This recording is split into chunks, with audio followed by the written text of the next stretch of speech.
Hello, my name is Frank Christensen and I'm the coordinator of officials for IFAF Europe. This is the last of 4 training tapes dealing with personal foul unnecessary roughness. And today we're looking at live ball action committed by the team not in possession of the ball. So basically you have typically a defensive player who, instead of pursuing the ball or the runner, decides to go hunting for somebody else and does something certainly unnecessary. And we'll look at some examples to see how much is too much. And we'll talk philosophy and mechanics of who should see this. Typically for unnecessary roughness, it happens away from the ball as opposed to late hits that happen on the runner. So mechanics and cleanup become key. But before we get to the game film, let's have a look to see what the rulebook and the MOFO have to say on this topic. In the rulebook, we go to 9.1.12, contact against an opponent out of the play, and B says no player shall run into or throw himself against an opponent obviously out of the play, either before or after the ball is dead. In the MOFO, we start out in 3.3.5 legal block in the back, where E says charging into a player's back away from the play may be called as unnecessary roughness. This may be called regardless of the timing of the block relative to the end of the play. And then we move on to 3.3.12 dealing with unnecessary roughness. A, an act that occurs well away from the play may be classed as a personal foul even though the act itself is legal. In other words, it is the location of the players with respect to the play that causes the foul, not the legality of the contact. B, be certain that the act wasn't justified by the play situation, for example an interception or fumble return or a broken play. If a player is in position to influence the play or moving towards it, he is a fair target. If he's standing still, he is not. C, it is not a foul if 2 players are each blocking each other. Only contact against the player off his guard needs to be penalized. D, for unnecessary hits away from the ball near the end of the play, make them dead ball fouls rather than live ball fouls. And finally, E, when a player is hit after giving himself up, a foul is warranted. And that was the book. Now let's have a look at some real live examples in the game film.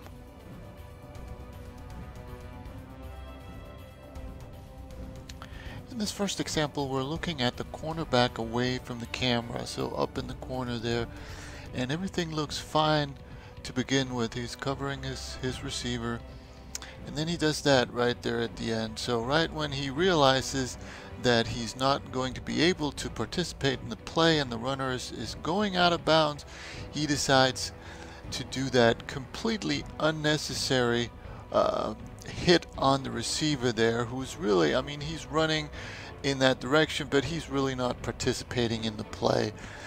So this is unnecessary roughness, simply because it is, one, completely unnecessary, and it is certainly rough enough. I mean, the degree of the contact is enough that this is something that if we don't react to this, this is going to create revenge or payback later in the game, and then it's just going to go escalate from there. So it's a very good job by the back judge to see this, and we actually also have this action from his angle. And here's the end zone shot, the back judge shot, and the cornerback obviously is going to come from the right, B29.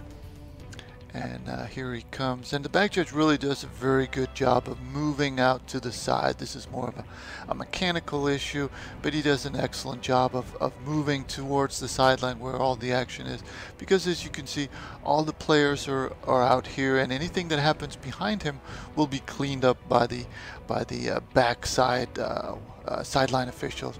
But here 29 is lining up number A17, and right there you can even see, you know, how forceful the contact is, and 17 even is at a risk of getting injured from this hit. So very, very good cleanup by this back judge.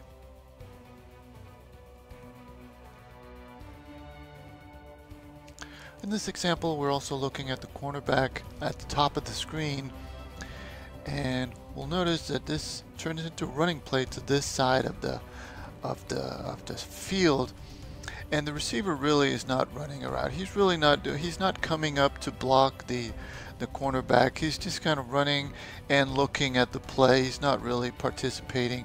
So this hit by the defender,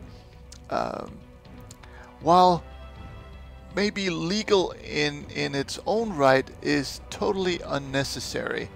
And again, this also is going to lead to retaliation and payback later in the game if we don't call stuff like this, because it is just so totally unnecessary that this is a good call by this deep wing for a personal foul, unnecessary roughness.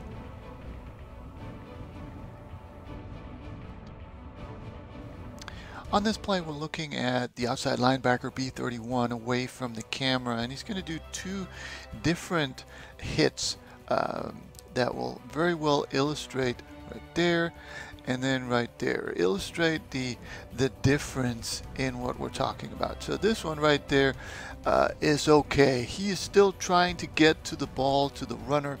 He's still doing what he needs to do as a defender, moving towards where the ball is and in an attempt potentially to make the tackle.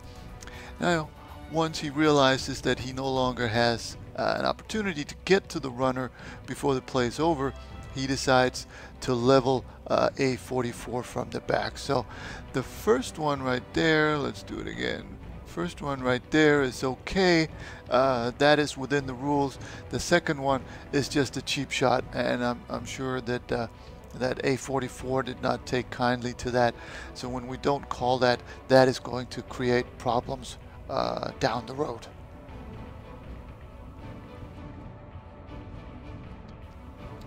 On this play, we're looking at the defensive line, the nose tackle. In other words, the third guy in on the line of scrimmage here in the box. And initially, he's going to get double teamed.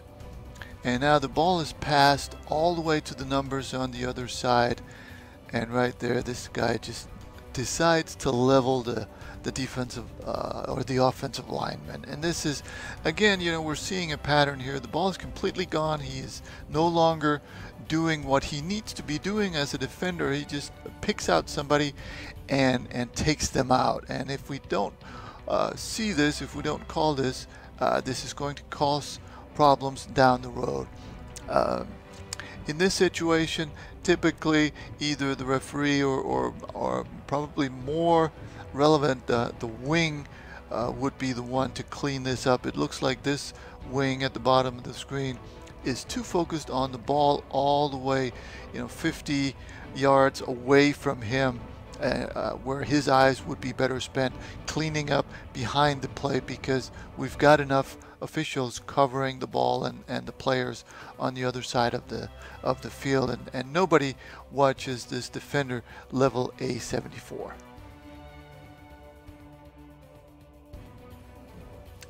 On this play, we're looking at a yellow player, so a Swedish player, and the hit is going to happen on the 45-yard line right there, or the 46. So let's put a little context into this. So it's a punt, and the ball is rolling around, so there is no return, and there's not going to be any return. At least that's what it looks like when the hit happens. The guy being hit is not participating in this play at this point, so he's completely helpless. And if we look at the guy making the hit, he's not, even though he's going in that direction, he's not going for the ball. You can tell by the way he's running down the field and speeding up that he just realizes that he's got a free shot at basically a cheap shot here. So this is not going to the ball. This is not blocking an opponent as part of the play. This is just seeing your opportunity and taking a potentially dangerous cheap shot at an opponent, and this is something that we do need to call. Now again, If he was going legitimately for the ball, if he was going for the runner, if he was trying to participate in the play, he is welcome. He is more than welcome to go through an opponent to get there. But here, I think this is just taking a cheap shot and getting away with it.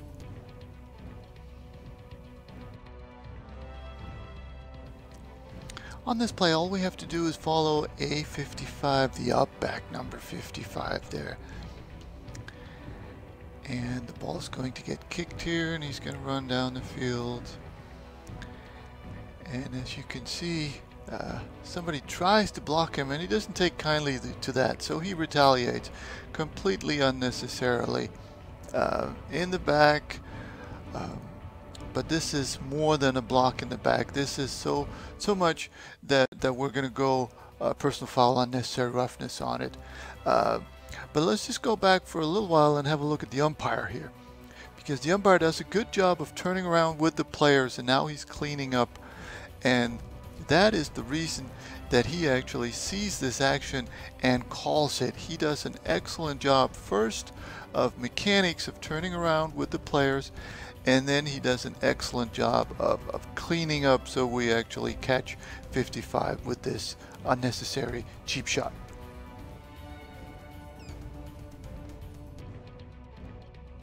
The last two examples in this training tape are of legal hits, or action that is deemed to be legal. We're looking at the inside trips receiver here, and he's going to do a little out pattern, and then he's going to get blocked. But when he gets blocked, first of all, I think this is enough in the side that it's not in the bag. You can also see how he lands on his side. So it's not enough for a block in the back. And when the block happens, right there, right here is where the contact happens, he is still an eligible receiver, and the pass is still possible, so the defenders are still allowed to block him. So all in all, this does not rise to the same level of unnecessary roughness as the previous plays, and the same is the case for the last play of this tape. In this last example, or last play of the training tape, we're looking at the nearest receiver. And he's going to come across here, and when you go across like that as a receiver, you have to expect, you have to know that you may run into a linebacker, which is exactly what happens here. And you see the hit is from the front, and when the hit happens, a pass is still possible. So he is still a receiver, and the defender is perfectly in his right to make this block. Now, had this happened out close to the sideline and it was a running play to the other side, there certainly could be an unnecessary roughness. Here, it's a perfectly legal hit, and it's good defense to knock down the receivers when you do it legally, and this is just a legal hit. So that was the training tape. I hope it made sense to see what is and what is not unnecessary roughness, and I hope you found something you can use on the field.